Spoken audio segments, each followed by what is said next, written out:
Hello friends, in this video I will show you how to write identic, identical to identical to symbol in Microsoft Excel. So click on insert, then equation, and here you will see this symbol. Just select it.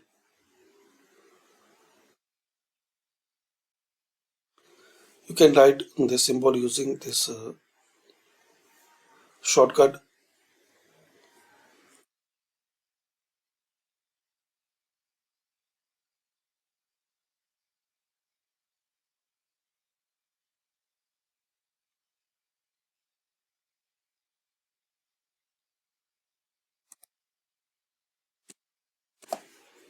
So I write this shortcut and then press spacebar. So this is the way you can write this symbol. Thanks for watching.